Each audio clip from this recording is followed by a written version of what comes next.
Alhamdulillah,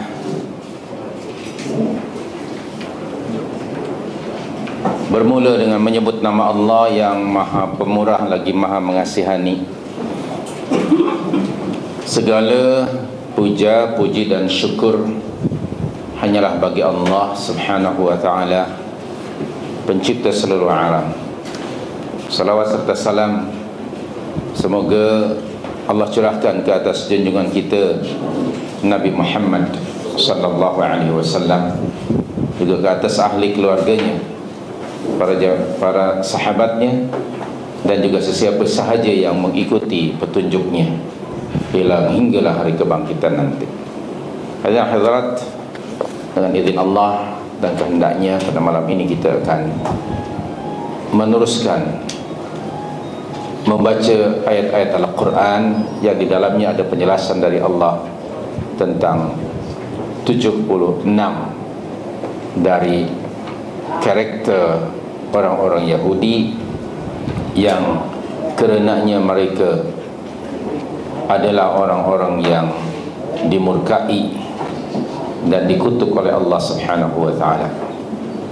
Malam ini kita akan membaca poin yang ke-17 ya. Okay. Muka surah 48 ya. Satu ayat saja. Sebagaimana biasa kita akan baca dahulu ayatnya. A'udzu billahi minasyaitonir rajim. Wa idh akhadna mitsaqa bani Israila la ta'buduna illa Allah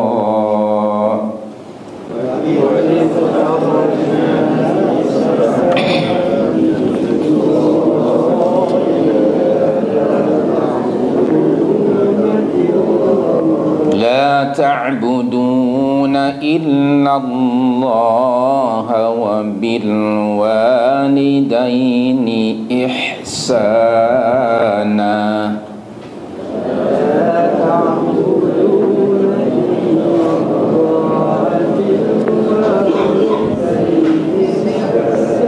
وذي القربى واليتامى والمساكين وقولوا للناس حسنا وذي القربى واليتامى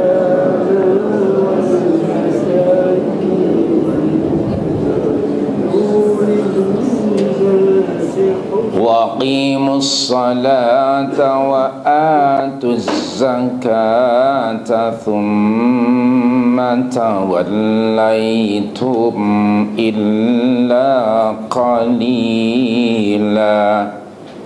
وأقيموا الصلاة وآتوا الزكاة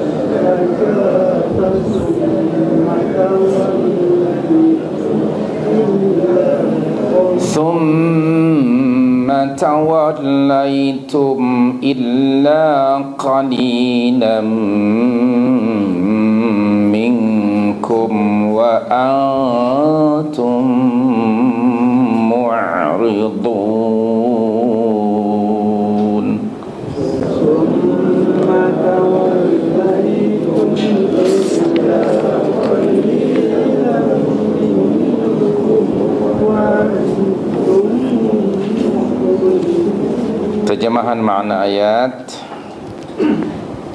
Wa idh, dan ingatlah, akhadna, ketika kami, yakni Allah, mengambil, mitsaq, perjanjian,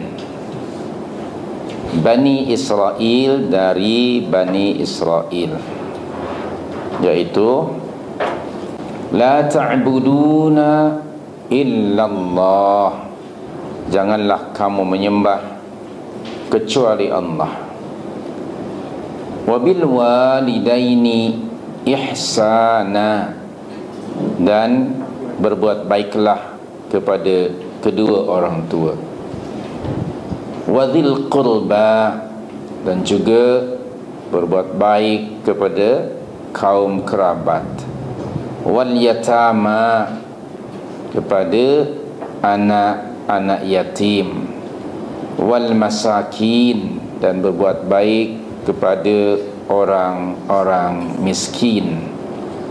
Wa qulu linnasi husna, dan ucapkanlah kepada manusia kata-kata yang baik. Wa aqimus salah, dan dirikanlah salat. Wa atuz zakah, dan tunaikanlah zakat. Thumma, kemudian, tawallaitum, kamu tidak memenuhi janji itu, illa, kecuali qalilah, sebahagian kecil di antara kamu, illa qalilan minkum, wa antum mu'ridun, dan kamu selalu berpaling. Jadi topik nombor 17 itu bangsa Yahudi adalah satu bangsa yang paling sedikit di kalangan mereka orang-orang yang baik. Maknanya majoritinya orang yang apa? Jahat. Itu orang-orang Yahudi. Baik. Kita bincangkan lebih dahulu tentang ayat ini. Seperti mana ada keterangannya lah di sini. Ayat ini mengingatkan bangsa Yahudi yang ada pada zaman Nabi SAW, yakni Yahudi Bani Quraidah, Bani An-Nadir, dan Bani Qainuqa. 3 itu ya, tribes yang ada di Madinah pada masa itu, agar mereka mengingati kembali perintah-perintah Allah yang pernah Allah perintahkan kepada datuk nenek moyang mereka dahulu.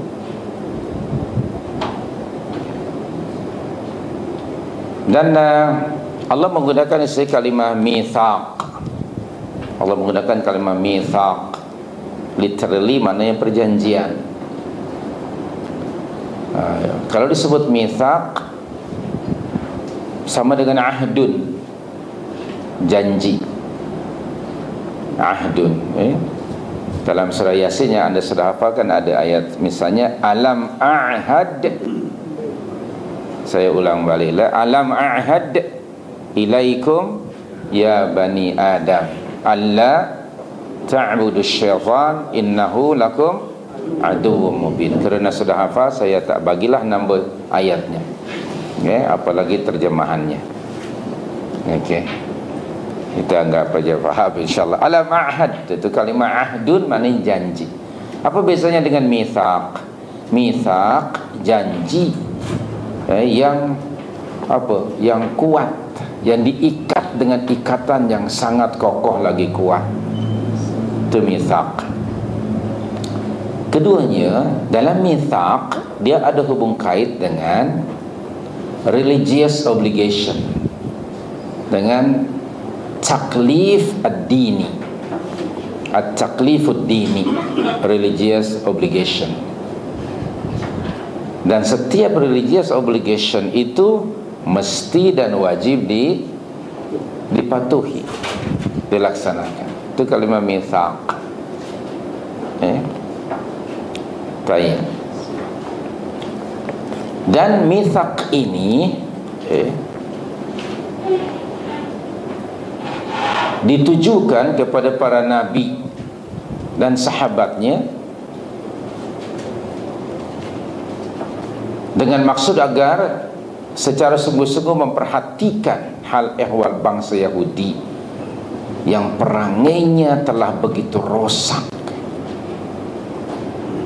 Jadi kalau datuk nenek moyang mereka dahulu tidak berpegang teguh pada mitsaq tersebut, tidak mematuhinya, meninggalkannya, maka Yahudi yang ada pada zaman Nabi pun perangainya 5 kali berapa? Sama saja perangai.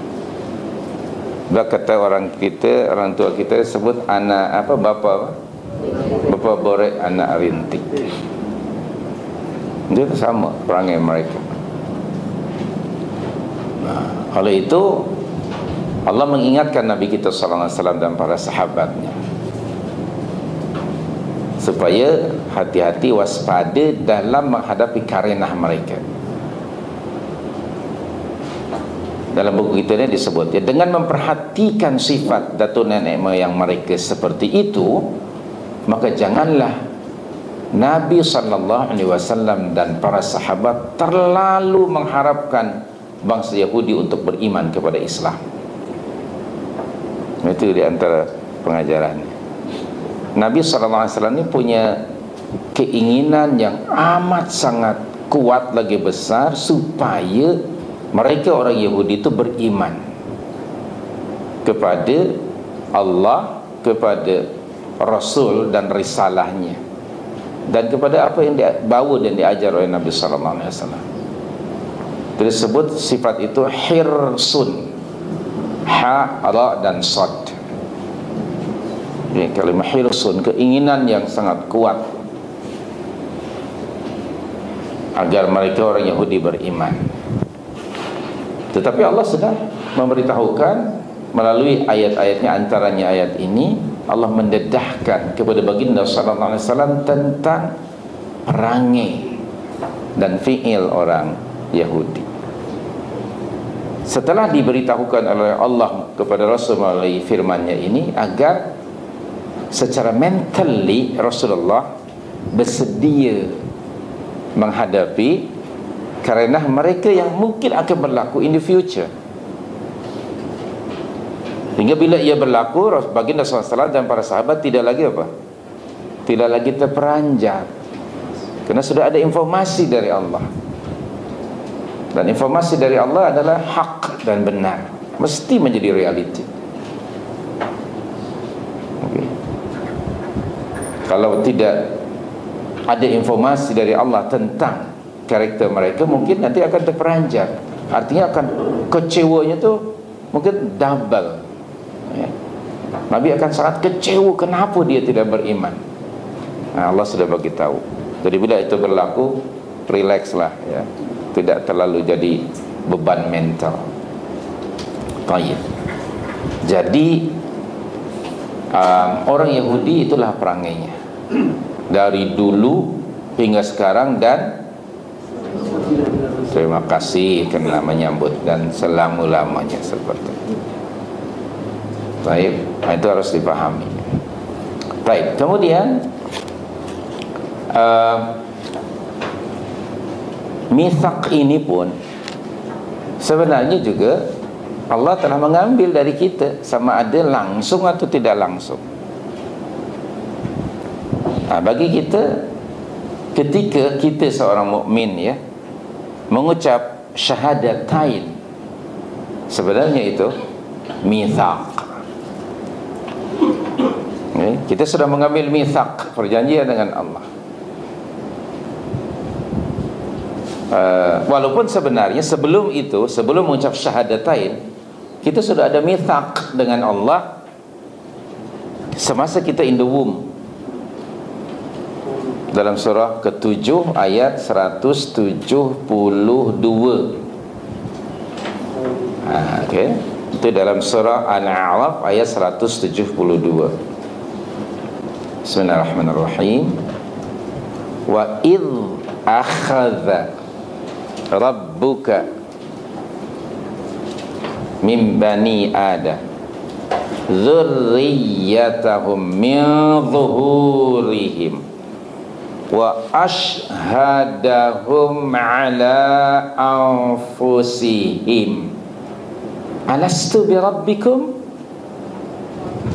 Apa jawaban mereka? Qalu bala syahidna. Hinggalah hujung ayat. Inilah mitsaq yang pertama. Tiap-tiap manusia pernah mengambil mitsaq, dan diambil mitsaq oleh Allah dari setiap Bani Adam ketika kita in the womb. Itu ayat. Lalu apabila kita sudah lahir ke dunia, kita pernah mengucap syahadatain. Walaupun saya sendiri tidak sedar, tidak tahu bila saya mula mengucap syahadatain. Ada di antara kita yang sedar tak? Mungkin anda punya recording, direkod barangkali. Kita tidak sedar. Nahmadallah, kerana kita dilahirkan, hidup, membesar dalam keluarga Muslim. Jadi syahadatain itu tidaklah menjadi satu ritual untuk pengucapannya seperti saudara-saudara kita yang dahulunya musyrik, ya. So, syahadatain adalah mitsaq. Kita telah mengambil janji ketika mengucap syahadatain.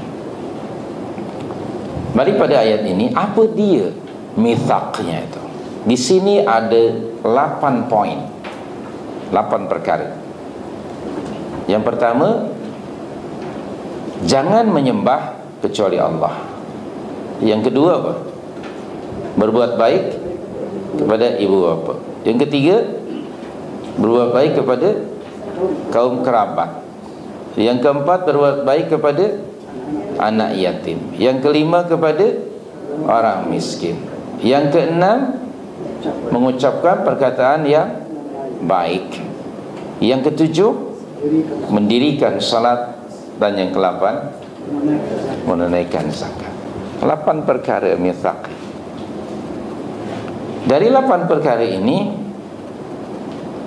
mari kita tengok, ke-8 perkara ini kalau kita bahagikan, dia terbagi kepada 3 poin di sini. 3 sebagai asas. Yang pertama ialah tentang peraturan agama, an-nizam ad-dini, an-nizam ad-dini, undang-undang dan peraturan agama. Kemudian yang kedua ada hubung kait dengan akhlak. Ketiga ada hubung kait dengan tanggungjawab kepada masyarakat. Kalau kita perhatikan, yang pertama sekali, la ta'buduna illallah, ini an-nizam ad-dini, akidah di situ. Kemudian kalau kita perhatikan, perintah dari Allah untuk berbuat baik kepada kedua ibu bapa, zawil qurba, kaum kerabat, anak yatim, dan orang-orang miskin. Ini ada hubung kait dengan social responsibility, ada tanggungjawab kepada ijtima'i, maksudnya al-mas'uliyah al-ijtimaiyah, tanggungjawab kepada masyarakat. Dan yang ketiganya ada hubung kait dengan akhlak, iaitu dari ayat apa?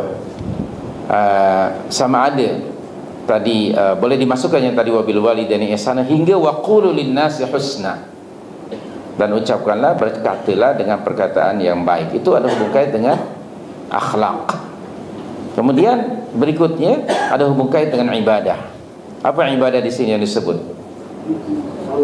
Mendirikan salat dan mengeluarkan zakat. Oke.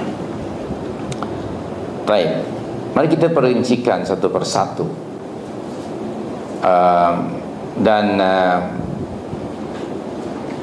Ke-8 poin yang menjadi mitsaq ini, sekali lagi, ia juga untuk kita lah, bukan hanya untuk Bani Israel, ya.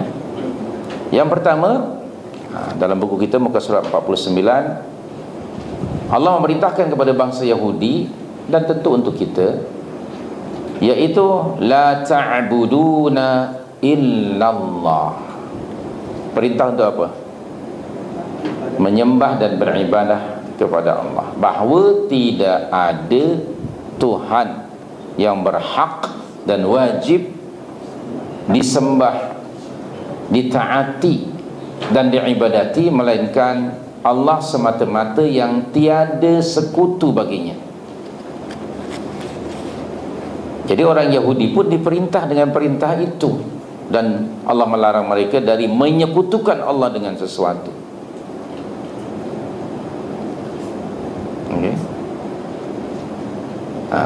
Kalau kita perhatikan surah An-Nisa ayat 36,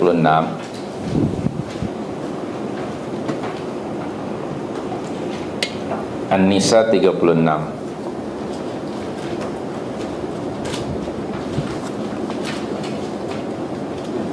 Sudah baca ayatnya? Bismillahirrahmanirrahim. Wa'budullaha wa la tusyriku bihi syai'a. Itu perintah yang pertama kepada kita, supaya mentauhidkan Allah dalam peribadatan dan tidak menyekutukannya dengan sesuatu apapun, sama ada ia berupa malaikat, manusia, berhala atau apa saja. Seluruh ubudiyah, peribadatan itu lillahi wahdahu la syarikalah, hanya bagi Allah semata-mata yang tiada sekutu baginya. Itu yang pertama. Baik, perintah itu juga sebenarnya merupakan misi para Rasul alaihi wassalatu wassalam. Mari kita perhatikan bahawa tiap-tiap Rasul yang Allah utus membawa misi tersebut, mengajak dan menyeru umatnya kepada tauhidillah. Dalam Al-Quran, misalnya dalam surah Al-Anbiya, surah 21 ayat 25. Tengok surah 21 ayat 25.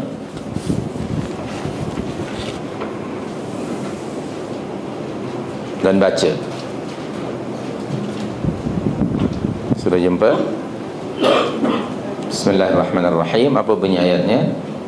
Wa ma arsalna min qablika min rasulin illa nuhi ilaihi annahu la ilaha illa ana fa'budun. Terjemahan makna ayat lebih kurang, dan kami tidak mengutus seorang rasul pun sebelum kamu, wahai Rasul sallallahu alaihi wasallam, melainkan kami wahyukan kepada tiap-tiap rasul. Apa wahyunya? Bahawa tidak ada Tuhan yang berhak disembah melainkan aku. Maka oleh itu fa'budun, sembahlah oleh kamu akan aku sahaja. Okay. Ayat kedua yang menjelaskan bahawa ini adalah misi para Rasul. Sila buka surah 16, surah An-Nahl ayat 36. Surah 16 ayat 36.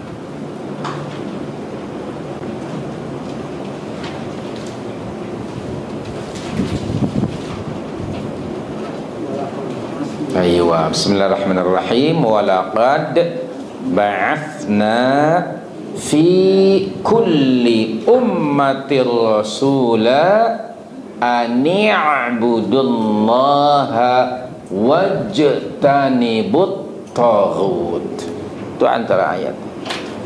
Bahawa sungguh kami telah mengutus pada tiap-tiap umat seorang rasul, dan tiap-tiap rasul itu menyeru umatnya dengan seruan apa? U'budullaha wajtanibut taghut. Itu misinya. Ibadatilah oleh kamu Allah dan jauhilah taghut. Ini misi para Rasul alaihi wassalatu wassalam. Baik. Seseorang itu tidak mungkin ia akan menyembah Allah melainkan apabila dia beriman kepada tiga perkara. Orang tidak akan menyembah kecuali memenuhi 3 syarat. Apa syarat yang pertama? Al-imanu billah, beriman kepada Allah.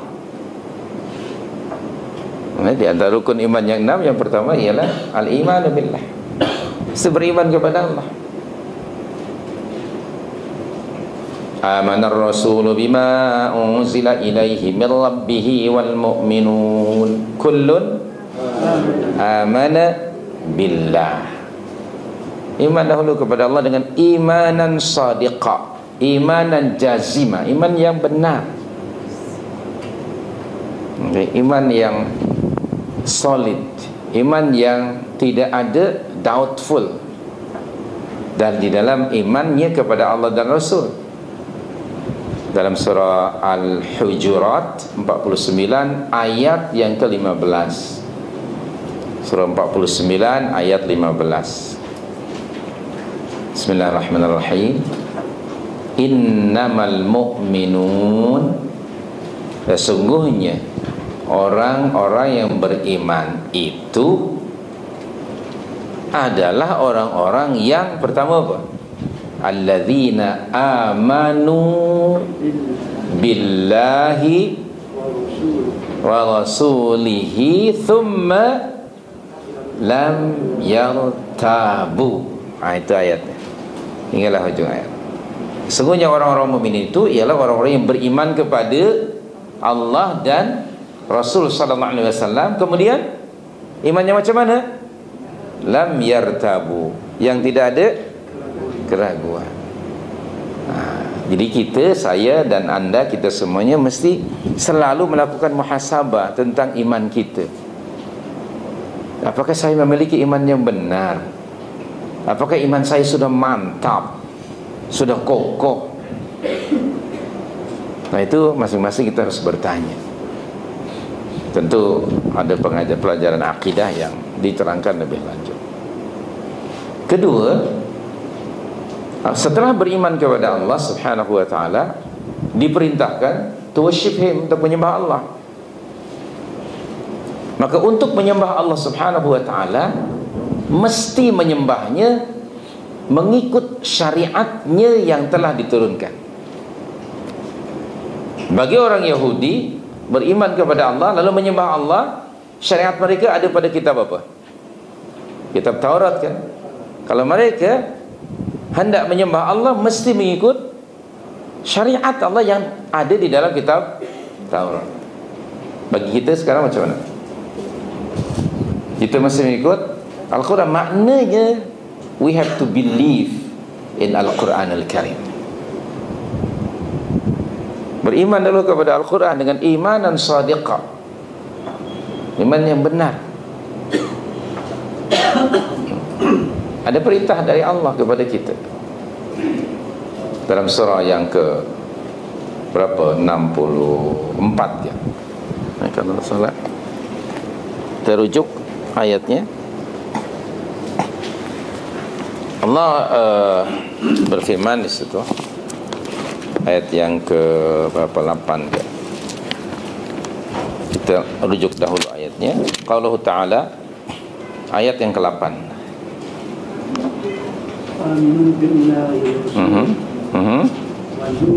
Wan nuril ladzi anzalna. What does mean? Apa maksud wan nuril ladzi anzalna? Cahaya yang kami turunkan itu maksudnya apa? Al-Quran. Dan berimanlah kamu kepada Allah, kepada Rasulnya sallallahu alaihi wasallam, dan ketiga kepada cahaya yang kami turunkan. Maksudnya beriman kepada Al-Quran dengan iman yang, sekali lagi, iman yang benar. Oleh itu, apabila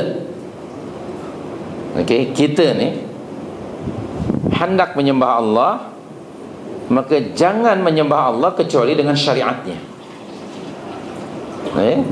Sembahlah Allah dengan syariatnya yang telah diturunkan dalam Al-Quran. Dan syariat Allah sudah has been perfected by Allah, dah sempurna dah. Tuh, jadi kedua, tidak mungkin seseorang akan menyembah Allah setelah beriman kecuali dia beriman pada kitabnya. Bagi kita sekarang pada Al-Quran, iman yang sekali lagi yang benar. lagi ya kita mesti menilai sejauh mana saya mengimani Al-Quran. Apa maksud iman kepada Al-Quran? Itu pertanyaan-pertanyaan seperti itu mesti kita selalu tanya dalam rangka melakukan muhasabah. Yang ketiga, menyembah Allah itu mesti mengikut cara yang telah dicontohkan oleh siapa? Oleh Rasul. Bagi orang Yahudi, kalau mereka hendak menyembah melalui syariat Allah dalam Taurat dengan mengikut cara ibadah yang diajar, ditunjukkan, dipraktikkan oleh Nabi Musa AS. Bagi kita mengikuti contoh perbuatan Nabi Sallallahu Alaihi Wasallam. Baik.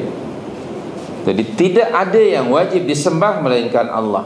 Tidak disembah Allah kecuali dengan syariatnya. Dan syariat Allah itu telah dijelaskan dan dipraktikkan oleh Nabi Sallallahu Alaihi Wasallam. Maka itu salah satu di antara syarat, dua syarat beribadah kepada Allah ialah ittiba'un Nabi. Ba'dal iman, setelah iman kepada Allah ialah ikhlasul ubudiyah lillahi wahdahu la syarikalah.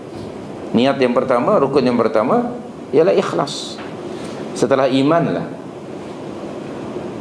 Okey, of course iman nombor satu lah ya. Dalam pelaksanaan ibadah kena kita sudah mukmin, agar ibadah itu diterima oleh Allah, yang pertama mesti ikhlas dalam beribadah. Lillahi wahdahu la syarikalah. Itu namanya ikhlas. Hanya semata-mata bagi Allah dan tidak ada sekutu baginya. Coba anda perhatikan surah 39 ayat 2 dan 3. Surah Az-Zumar, surah 39 namanya surah Az-Zumar. Ayat yang kedua sambung dengan ayat ketiga.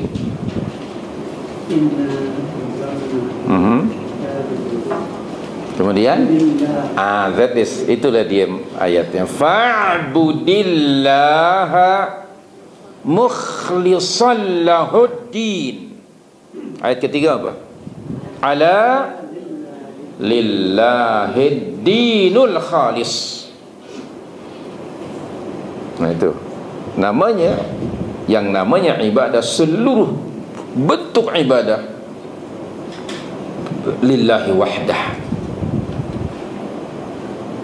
Itu al-ubudiyah lillahi wahdah. Baik. Kemudian yang kedua, syarat dalam beribadah ialah apa? Mutaba'atun Nabi. Mutaba'ah, mengikuti, meneladani, mencontohi praktikal ibadah yang dicontohkan, dipraktikkan oleh baginda sallallahu alaihi wasallam. Dalilnya ada pada dua ayat saya akan bagi. Anda catat sajalah. Yang pertama surah 67 Al-Mulk ayat yang kedua. Nanti rujuk tafsir Ibn Kathir ya, dalam tafsirkan ayat ini. Surah 67 ayat kedua. Yang kedua, ayat yang kedua surah 18 ayat 110 Al-Kahf ayat 110. Qala ta'ala faman kana yarju liqa'a rabbih falyamal 'amalan salihan. Yang kedua wala yusyrik bi'ibadati rabbih ahada. Okey, jadi sekali lagi saya ingin ringkaskan, seseorang itu tidak akan menyembah Allah unless setelah dia memenuhi tiga poin ini. Yang pertama beriman kepada Allah, kedua beriman kepada Al-Quran bagi kita sekarang, dan kemudian dalam menyembah Allah mesti mengikut, meneladani baginda sallallahu alaihi wasallam. Ikhlas saja tapi tidak meneladani ibadah Rasul will not be accepted by Allah. Walaupun niatnya ikhlas, tapi aplikasi ibadah itu tidak selari dengan contoh yang dicontohkan Rasul, tidak akan diterima. Atau ibadahnya menepati ibadah Rasul, ikut sunnah nabawiyah, tetapi tidak ikhlas, riya, show off to be seen of men, tidak akan diterima. Yang akan diterima ialah terlepas daripada apa? Riya dan terlepas dari bid'ah. Nanti rujuk tafsir Al-Quranul Azim oleh Ibn Kathir ketika beliau mentafsirkan surah 67 ayat yang kedua. Okey. Jadi itu yang pertama, bahawa mitsaq yang pertama ialah ibadatullah wahdahu la syarikalah. Dan banyak ayat seperti ini. Anda juga boleh merujuk pada surah yang ke-17 ayat 23. Kemudian surah Luqman. Surah Luqman surah yang ke berapa tu? 31 kan? Betul tak?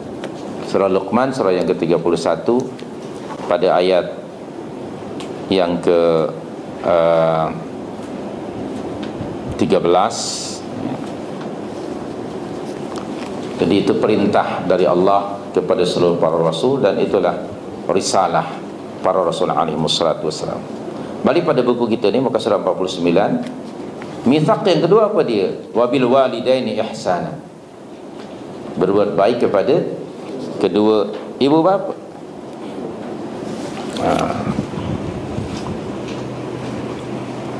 Jadi ibadah itu merupakan hak Allah, ya. Hak Allah yang paling utama, dan hak yang paling tinggi, paling utama ialah, dan yang paling besar iaitu haqqullah. Itu tadi ibadatullah wahdahu la syarikalah. Dan yang kedua ialah wabil walidaini ihsana. Jadi mula ayat ini wabil walidaini ihsana, kita diperintah untuk melaksanakan hak kepada manusia. Dan hak manusia yang patut kita buat di kalangan manusia, ranking yang pertama siapa? Kedua ibu bapa. Wabil walidaini ihsana. Jadi yang kedua, mereka ini kedudukannya ba'dallah.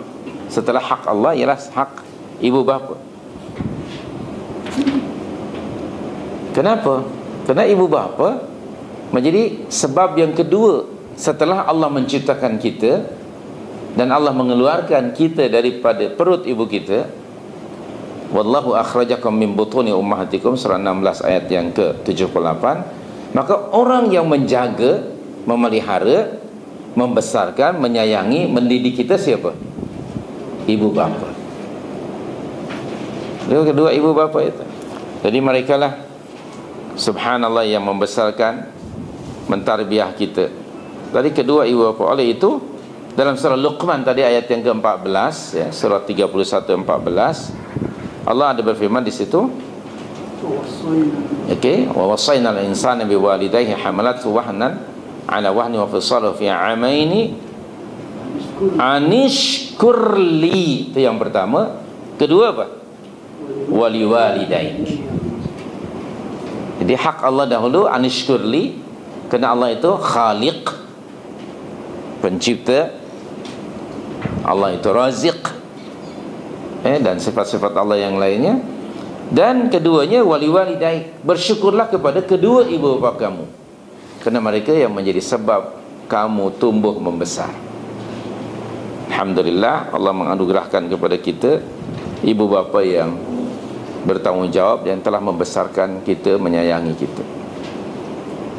Ingat, jasa kedua ibu bapa kita, subhanallah, tidak akan dapat kita balas. Subhanallahil karim. Bagaimana cara ihsan kepada ibu bapa? Bagaimana cara berbuat kepada ibu bapa, ya? Di antara cara berbuat kepada ibu bapa ialah dalam surah Luqman tadi, ya, Allah ada berfirman, wa in jahadaka ala an tusyrika bi ma laysa laka bihi ilm fala tuti'huma. Berikutnya apa? Wa sahibhuma, ayat 15, ya, fid dunya ma'rufa. Jadi antara ihsan kepada kedua ibu bapa ialah kita mempergauli kedua ibu bapa kita dengan pergaulan yang baik, yang ma'ruf, yang penuh adab, tata susila kepada ibu bapa. Keduanya, kita masih sentiasa tawadhu' kepada kedua ibu bapa kita. Dan yang ketiganya, hendaknya kita sentiasa mentaati perintah ibu dan ayah kita, kecuali melainkan dalam maksiat dan syirik. Tadi pada ayat itu surah Luqman tadi, jika salah seorang atau kedua orang ibu bapa kamu, wa in jahadaka ala an tusyrika bi syai'a, yang mereka mempengaruhi, mengajak kamu untuk menyeduakan aku dengan sesuatu, maka fala tuti'huma, jangan kamu taati keduanya. Nah, itu Nabi SAW menyebut dalam sebuah hadis, mafhumnya tiada ketaatan kepada seseorang dalam perkara maksiat kepada Allah. La ta'ata li makhluqin fi ma'asiyatil khaliq, atau kama qala Rasulullah sallallahu alaihi wasallam. Gitu. Di zaman pemerintahan Umar bin Khattab radhiyallahu anhu, seorang anak gadis yang dipengaruhi oleh ibunya di tengah malam untuk mencampur susu dengan air yang akan mereka jual di pasar pagi, tujuannya supaya dapat untung. Lalu kata anaknya, "Mak, bukankah sudah ada peraturan pemerintah kita di bawah kepimpinan Umar bin Khattab, kita tidak boleh menipu ma dalam berniaga." Alah kau ni, sekarang pukul berapa? Pukul 3 pagi, Umar tidur. Dia tak tahu. Begitu. Lalu kata anak gadis, "Iyalah mak, kalau Sayyidina Umar dia tidur, bagaimana dengan Allah? Apa dia tidur mak?" Subhanallah. Jadi anak gadis ini dia disobey emaknya dalam perkara apa? Maksiat. Ini anak yang salihah. Emaknya mempengaruhi untuk menipu pelanggan. Susu seliter, air mungkin 5 liter. Dijual pagi, orang nampak putih aja. Karena sebetulnya mungkin sudah dicampur. Maka itu disebut ghish, ghin dan shin. Baginda menyatakan, "Man ghasya falaysa minna." Siapa yang menipu dalam berniaga, dia bukan golongan kita. Dalam riwayat yang lain, "Man ghasyana falaysa minna." Siapa yang menipu kita, dia bukan umat kita, bukan golongan kita. Al-ghish. Ini amaran keras dari Nabi sallallahu alaihi wasallam. Hadis itu, pada satu pagi, satu hari, baginda SAW pergi ke pasar Madinah. Lalu ringkasnya menemui orang menjual kurma. Nampak oleh baginda ada kurma yang basah campur dengan kurma yang kering. Ditanya, "Kenapa kurma ini basah?" Kata si penjual, "Malam tadi turun hujan ya Rasulullah." Lalu apa kata Rasulullah? "Kamu asingkan yang basah dari yang kering, jangan dicampur." Lalu keluar hadis tadi, siapa yang menipu kita, maka dia bukan golongan kita. Tengok, sebenarnya tak turun hujan pun, jarang-jarang hujan turun di Madinah kan. Tapi dia sengaja dia siram, basahkan. Tujuannya untuk apa? Supaya lebih berat. Itulah ghish. Harus diasingkan. Di zaman kita hari ini berlaku taghishun. Hampir nyaris pada setiap yakni perniagaan ada ghish, nyaris. Kadang-kadang kalau nak jual rambutan pun, rambutan ditumpuk kan, yang di atas ni cantik-cantik. Berapa kilo bang? Sekilo berapa mat? 3 kilo 10 ringgit bang. Okey, bagi 10 ringgit. Dia cedok dari bawah, bukan dari atas. Yang di bawah tu ada apa? Yang busuk pun ada tak? Ada yang busuk. Itu ghish, dia sengaja, harusnya dibuang. Atau durian yang ditumpuk ni, melonggok ni, dia tebuk sebiji aja, kan? Yang musang dari gua musang kan, ataupun dari mana tu? Oh, itu yang mahal. Kuning. Kata tidur kucing lah, apa-apa kucing tidur. Apa lagi? Udang apa? Musang lari, musang king. Okey. Bila diganti dulu pasal namanya bukan king pun. Tapi bila ada king jadi naik harganya. Sebiji je ditebuk. Tapi dia kena dia dia susun begitu. Berapa RM10? Kita pun tengok banyaklah RM10 ni. Bungkus lah. Padahal yang sebelah tu, yang ditebuk tu yang baik, yang sebelahnya buruk. Dan di bawah mungkin yang sudah dimakan ulat dan sebagainya. Itu disebut apa? Ghish. Astaghfirullahaladzim. Demikian juga dalam bangunan, ya, tidak ikut spesifikasi. Ada orang yang makan simen, makan pasir, makan besi. Itu ghish. Kalau tak macam ini bang, tak makan bang. Saya pernah menasihati orang, kita kan orang Melayu makan nasi, yang you makan besi ni apa? Apa you ni Iron Man? Dia pun senyum. Lalu saya bagi tahu, saudara, ini ghish. Hasilnya haram. Saudara akan makan, bagi pada isteri dan anak-anak. Jadi sebenarnya haram, tetap akan haram. Jangan buat macam itu. Walaupun anda mendapat keuntungan, nanti Allah tidak akan berkati rezeki itu. Na'udzubillah min dzalik. Itu ghish, banyak macam-macam. Baik. Berikutnya, antara cara kita berlaku ihsan kepada ibu bapa, dalam surah 17, hendaknya kita berdoa kepada Allah. Apa doanya? Rabbirhamhuma kama rabbayani saghira. Tadi ada di dalam surah 17 itu ayatnya, ya. Ayat yang ke-20 berapa tu? 17, 20 berapa? Nah, di situ Allah berfirman, ya, dalam salah satu ayatnya, Rabbirhamhuma kama rabbayani saghira, ayat yang ke-24, ujung ayat. Berdoalah kepada Allah, ya. Kemudian di antara juga cara kita berbuat baik kepada ibu bapa ialah menghubungi kawan-kawannya. Sekalipun ibu dan ayah kita sudah meninggal. Ada satu hadis Rasulullah SAW, mafhumnya, ada seseorang bertanya kepada Rasulullah, semasa kedua ibu bapa saya masih hidup, selalu saya abirruhuma, selalu saya berbakti kepada keduanya. Mereka sekarang sudah meninggal dunia. Apa masih ada lagi kebaktian yang boleh saya gunakan dan memberi manfaat kepada kedua ibu bapa saya setelah mereka meninggal dunia? Rasulullah kata, ya ada. Bagaimana caranya Rasulullah?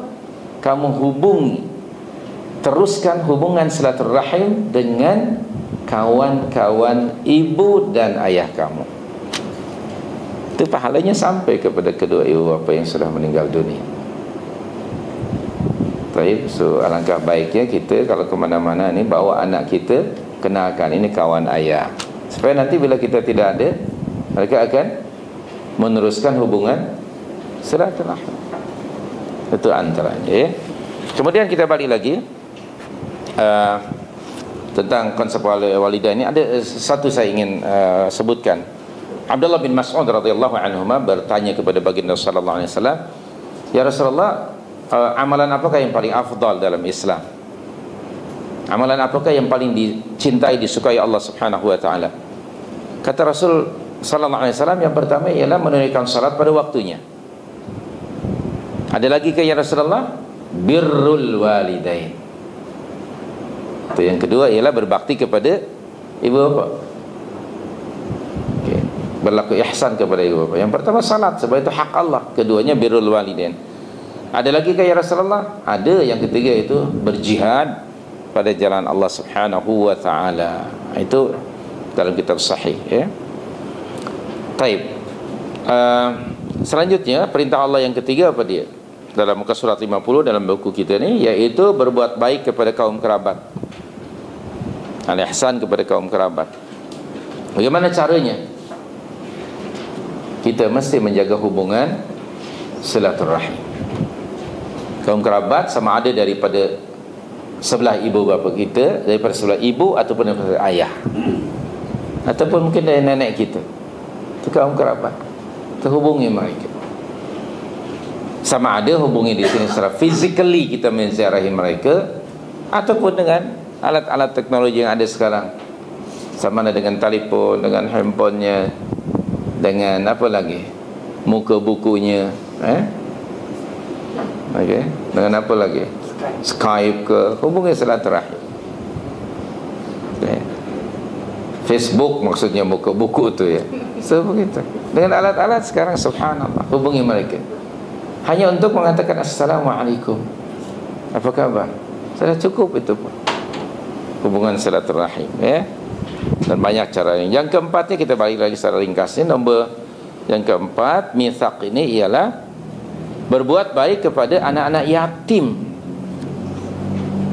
Okay, bagaimana caranya? Dengan menjaga, memelihara mereka, bukan hanya fizikalnya ya, tapi juga memberi tarbiyah, pendidikan kepada mereka, mendidik mereka, mengasihi mereka, dan menjaga hak-hak mereka.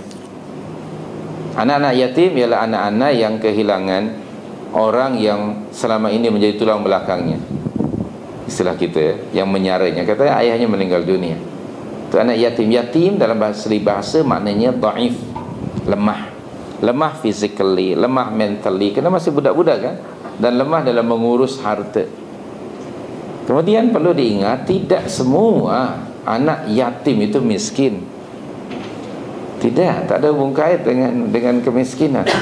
Jadi kalau ayahnya meninggal sementara ayahnya orang yang kaya, businessman yang berjaya, maka anak yatim itu bukanlah yatim miskin. Yatim kerana apa? Lemah dari sudut fizikal, kerana masih budak-budak, lemah dari sudut minda, pemikiran, dan lemah dalam mengurus, mentadbir harta yang ditinggalkan oleh ayahnya. Itulah yatim.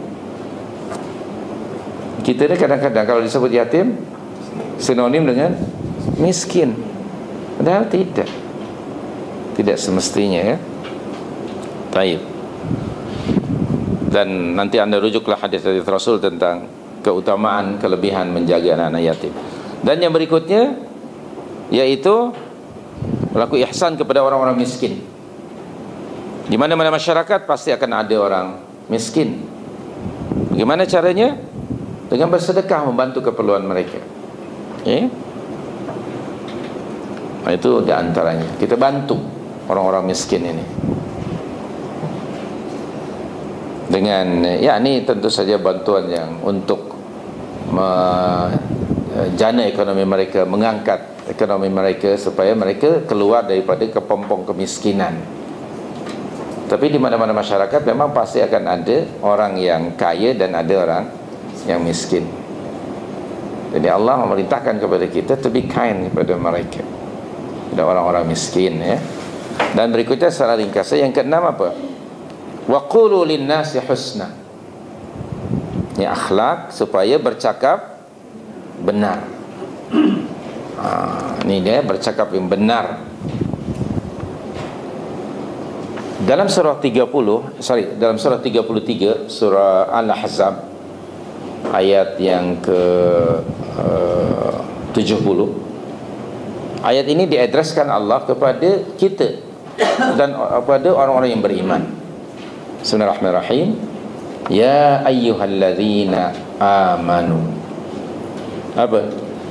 Ittaqullah. Berikutnya wa qulu qawlan sadida. Betul tak? Surah 33 ayat 70. Ya ayyuhalladzina amanu, wahai orang-orang yang telah beriman. Allah menyuruh kita sekarang. Setelah seruan Allah mesti ada perintah atau larangan. Apa perintah di sini? Yang pertama, bertakwalah kepada Allah. Perintah yang kedua apa? Bercakap benar. Yaitu waqulu qawlan sadida. Bercakaplah kamu dengan perkataan yang benar. Jangan bohong. Bercakap mesti ada fact, ada datanya, ada faktanya. Orang yang beriman, kalau ia bercakap, pasti percakapannya benar. Kalau ia cakapnya bohong, mungkin dia bukan orang yang beriman. Tapi siapa dia? Munafik. Betul tak? Jangan Rasulullah menyatakan dalam sebuah hadis yang masyhur, tanda-tanda dan ciri-ciri orang munafik itu ada 3. Yang pertama apa? Bila cakap, ia bohong. Ikan siakap, ikan senang. Lepas tu apa? Ikan gelama, saya tak tahu apa lah. Begitulah. Ikan gelama, ikan keli ke saya pun tak tahu. Ala kulli hal, jangan bercakap bohong. Karena orang munafik idza hadatsa kadzaba. Ya, orang mukmin tidak akan bercakap kecuali benar. Nabi SAW menyatakan dalam hadis yang masyhur, dalam hadis 40 Nawawi atau dalam kitab Riyadhus Shalihin dalam bab as-sidq, sesebarang siapa yang beriman kepada Allah dan hari akhirat, maka hendaknya ia bercakap benar atau diam. Falyaqul khairan aw liyasmut. Tengok, bercakap pun dihubung kaitkan dengan iman kepada Allah dan hari akhirat. Kenapa? Sebab percakapan ini direkod dan ada konsekuensinya nanti di akhirat, either good or bad. Anda lupa ke surah 50 ayat 17-18? Tidak faham pertanyaan saya. Okey. Tengok surah Qaf ayat 17-18. Apa bunyi ayatnya? Bismillahirrahmanirrahim. Il yatalaqqal mutalaqiyani 'anil yamini wa 'anil shimali qa'id. Ayat 18. Ma yalfidhu min qawlin illa ladaihi raqibun atid. Allahu akbar. Apa terjemahan makna ayat? Ingatlah ayat 17. Ketika 2 orang malaikat selalu merekod apa jua yang dibuat oleh seseorang. Satu duduk sebelah kanan, yang lain duduk sebelah kiri. Tengok ayat 18 apa? Dan tidak satu pun ucapan, perkataan yang keluar dari mulut seseorang melainkan ia direkod, diawasi oleh kedua malaikat tadi. Oleh itu surah 33 ayat 70 tadi, bercakaplah dengan perkataan yang benar. Allahu akbar. Selama kita muslim, aqil, baligh, dan kita tidak tidur, maka perkataan ini direkod oleh Allah. Sekiranya kita tidak mau perkataan kita direkod oleh Allah, maka mari kita pilih satu di antara 3 keadaan. Kata Nabi SAW, 3 orang ini tidak akan direkod perkataannya. Dan apa juga yang dia buat. Yang pertama ialah anak kecil hingga aqil baligh. Kita macam mana? Belum tak masuk So kita sudah dewasa dan dewasi, kita ni sudah lansia kebanyakan. Okey. Kita sudah 5 series, 6 series. Itu yang pertama. Kedua, kalau tak masuk yang itu, yang tidak akan direkod perkataannya ialah orang yang sedang tidur hingga ia jaga. Jadi kalau anda nak menunjukkan that you are very talkative person, please cakap masa tidur. Malaikat tadi yang ditugaskan Allah tidak akan merekod, tapi member sebelah mungkin dia rekod. Beware, hati-hati. Jangan-jangan your husband and your wife mungkin dia rekod. Allahu akbar. Tapi pada sisi Allah tidak direkod. Cakaplah apapun juga masa tidur, hatta sambil jalan sekalipun. Jalan ke dapur cakap, tak ada. Bahasa kita apa sebutnya? Mengigau. Cakap apapun juga tidak akan direkod oleh malaikat. Jadi kalau nak banyak cakap, sila masa tidur. Okey, coba praktikan ya masa malam ini masa tidur. Yang ketiga yang tidak akan direkod perkataannya iaitu orang gila, hilang akal hingga dia sehat kembali. Jarang ya orang gila diam Jarang ya.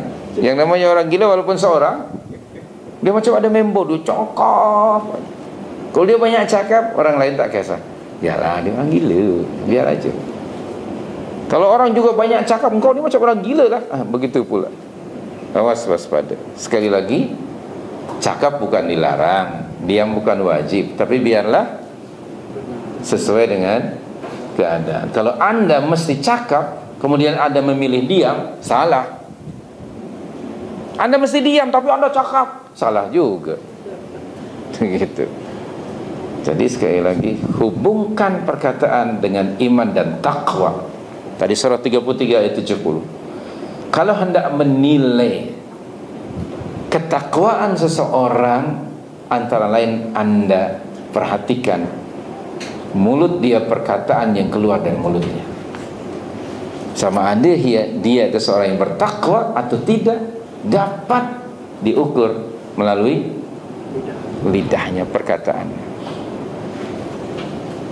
Orang tua kita ni kalau pasal percakapan dan mulut banyak ungkapan mereka.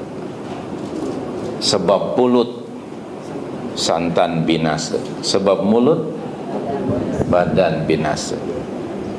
Kalau orang tua kita pergi ke sungai naik perahu, telajak perahunya.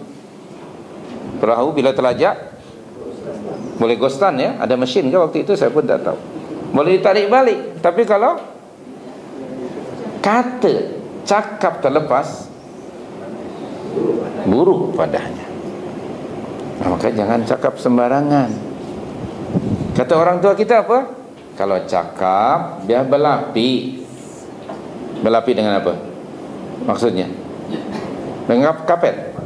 Sejadah tak? Belapi maksudnya dengan ilmu. Dengan ilmu. Allah melarang kita bercakap sesuatu yang kita tidak ada pengetahuan tentangnya. Itu surah 17 36 itu. Surah 17 ayat 36. Wala taqfu ma laisa laka bihi ilm. Surah Al-Isra ayat 36. Jangan kamu cakap jika kamu tidak tahu perkara itu. Jangan kamu buat jika kamu tidak ada ilmu. Jangan kamu ikut seseorang atau melakukan sesuatu jika kamu tidak ada ilmu. Betul ayat itu? Wala taqfu ma laisa laka bihi ilm. Oleh itu para salafus saleh mereka lebih banyak diam dari bercakap. Seseorang ditanya, kenapa anda ni kami dapati anda ni banyak diam, jarang bercakap. Apa jawaban seorang alim ni? Saudara, kenapa saya banyak diam? Kalau saya banyak diam, saya tidak pernah menyesal. Tapi kalau cakap kadang-kadang saya menyesal. Kenapa? Mungkin tersasul. Kadang-kadang kita mungkin menyesal. Itu hati-hati kalau macam. Jangan percakapan asal apa?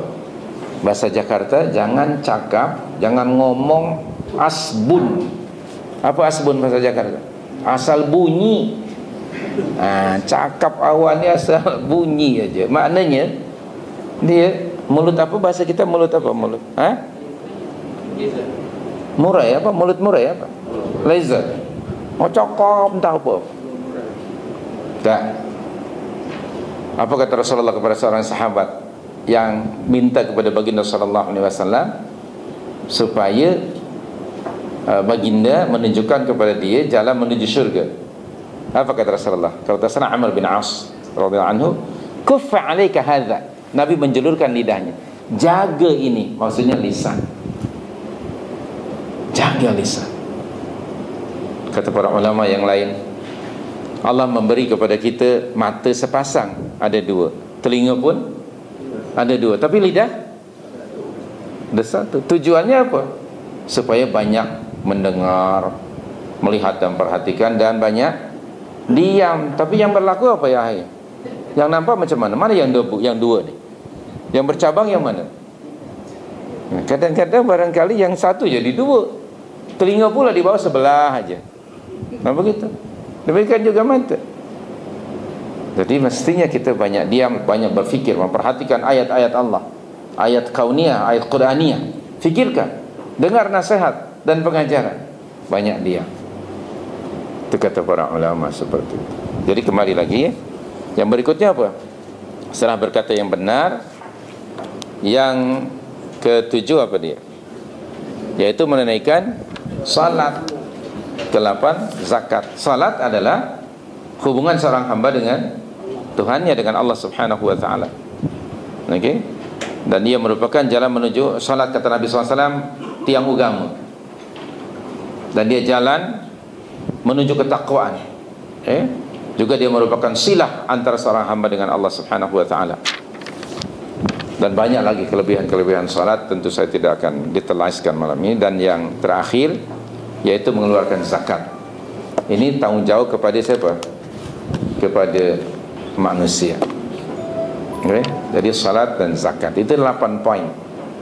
Saya ingin menambah, tadi lupa satu poin, bercakap benar ni. Allah menyatakan tadi waqulu lin-nasi husna. Allah tidak berfirman bercakaplah kamu kepada sesama kamu, tapi kepada seluruh manusia. Jadi orang Islam, kita diperintah oleh Allah untuk bercakap benar kepada semua orang. Jangan hanya benar kepada sesama muslimin, pada orang lain pula kita kelentong. Okey. Na'udzubillah min dzalik. Jadi balik pada ayat ini, dan apa yang berlaku? Summa tawallaitum. Kemudian kamu apa? Tawallaitum. Berpaling. What does mean berpaling di sini? Yakni mereka tidak memenuhi mitsaq tersebut. Tengok pada muka surat 51 dalam buku kita di atas sekali itu. Mereka tidak mahu melakukan amar ma'ruf nahi munkar, yang membuktikan betapa rendahnya perhatian mereka kepada agama. Orang Yahudi yang masih mau berbuat baik hanya sedikit. Kebanyakan mereka sudah rosak perangai dan akhlak mereka. Itu yang namanya tawallaitum. Maknanya a'radtum. Kamu berpaling, maknanya you disobey. You do not fulfill mitsaq tadi. Mari kita tengok pada diri kita sebagai muslim. Ada tadi kalangan umat Islam punya perangai macam Yahudi. Allah perintah untuk menyembah Allah, malah dia bukan hanya menyembah Allah, tapi mungkin menyembah yang lain selain daripada Allah. Percaya kepada apa?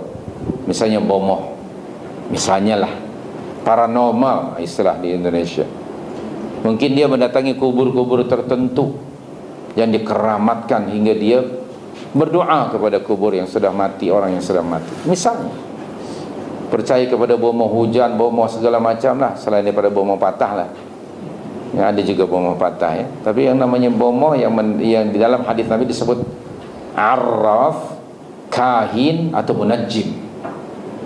Kahin ini bomoh yang mendakwa kononnya ia tahu apa yang akan berlaku in the future. Disebut kahinun. Kaf alif ha nun.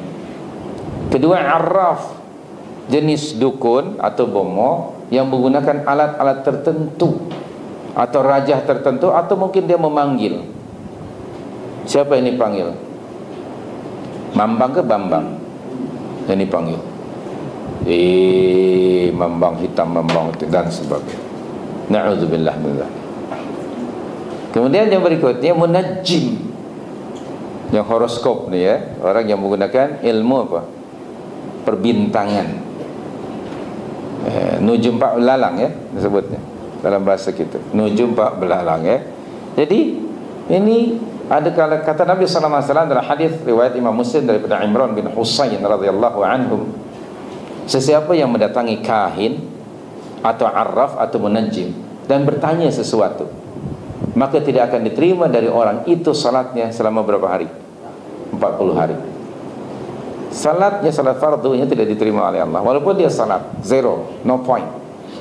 Siapa yang mendatangi kahin atau arraf atau munajjim dan bertanyakan sesuatu dan mempercayai jawaban kahin atau arraf atau munajjim, faqad kafara bima ja'ala Muhammad sallallahu alaihi wasallam. Sungguh ia telah mengingkari, kufur pada apa yang dibawa oleh Muhammad sallallahu alaihi wasallam. It's not a small matter.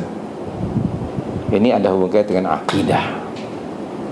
Baik, waspada dan hati-hati supaya tidak meniru perangai orang-orang Yahudi seperti itu.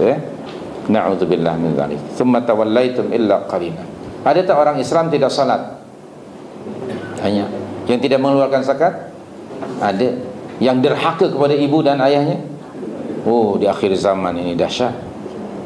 Na'udzubillah min dzalik. Yang bercakap bohong.